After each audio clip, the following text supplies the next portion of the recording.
Benvinguts, soc la Mar i avui veurem com resoldre un problema amb moviment rectilini uniforme de dos mòbils que es troben. Anem a fer-ho a partir d'aquest exemple. Ens diu que tenim dues boles separades per una distància de 4 metres que es posen en moviment alhora, de forma que totes dues segueixen un moviment rectilini uniforme. La primera ens diu que es desplaça a una velocitat de 5 metres per segon i la segona a una velocitat de 3 metres per segon en la mateixa direcció però en sentit contrari.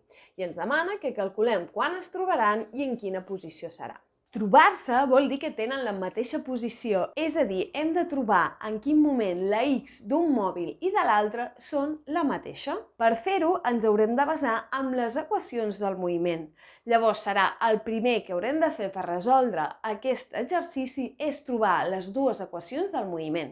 Recordem, la posició en un moviment rectilini uniforme la podem escriure com X, és a dir, la posició serà igual a la posició inicial més la velocitat que té aquest moviment rectilini pel temps on estem calculant la posició. Llavors, ara, amb les dades que em dona l'exercici, hauré de fer pel cos 1 i pel cos 2, doncs, les seves equacions del moviment. Si voleu, per fer-ho, podem imaginar-nos una miqueta com és aquest exercici. Posarem, per exemple, que això és la posició 0 on hi trobo inicialment el cos 1. I després posaré a la posició on es troba el cos 2, que ens diu que es troba a 4 metres de distància. Llavors, per descriure el cos 1, penso quina és la posició inicial del cos 1? Doncs es troba a 0 metres. I en canvi, si analitzo el cos 2, veig que la posició inicial és de 4 metres. Ja tenim una primera informació que necessitarem per descriure aquestes equacions.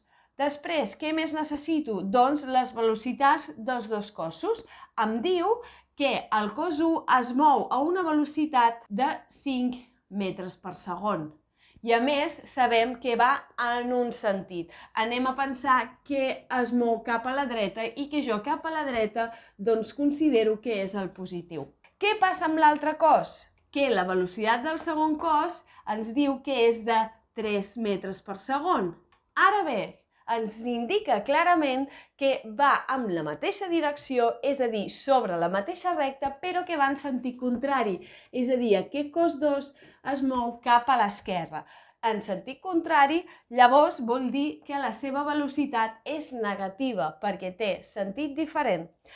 Ara, doncs, que ja tenim la informació dels dos cossos, puc descriure l'equació de la posició d'un i de l'altre.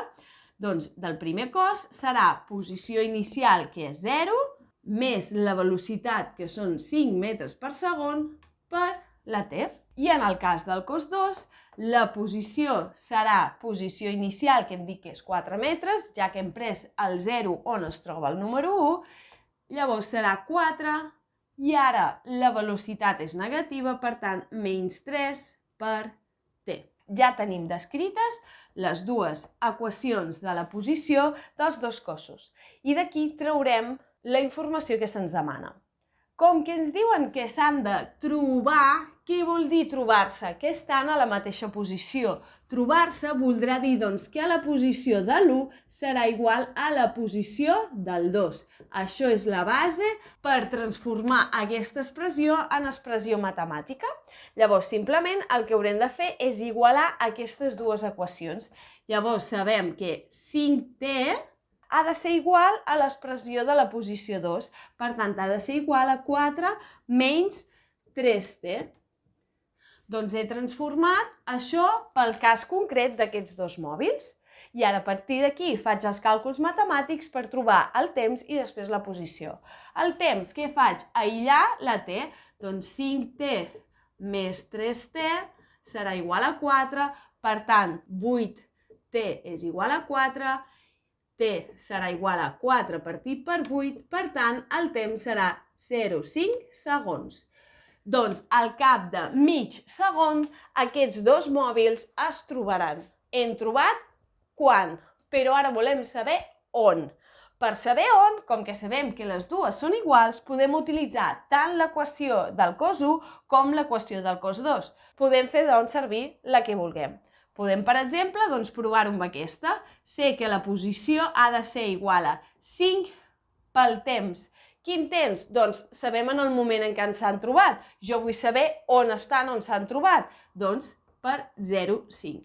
I ens donarà un valor de 2,5 metres. Això vol dir que a la posició de 2,5 metres serà on es trobaran aquests dos cossos i passarà just després de mig segon d'haver començat el moviment. Doncs fins aquí l'exercici breu de calcular on es troben dos mòbils amb un moviment rectilini uniforme. Es pot aplicar en molts altres casos, sempre tenint en compte on són les posicions inicials i sobretot anem molt en compte en quin sentit es mouen aquests dos objectes. Espero que us hagi quedat clar. Si no és així, si us plau, escriviu-me en els comentaris. I si us ha agradat el vídeo i us agrada el canal, si us plau, poseu un m'agrada i seguiu-lo i compartiu-lo. Moltes gràcies!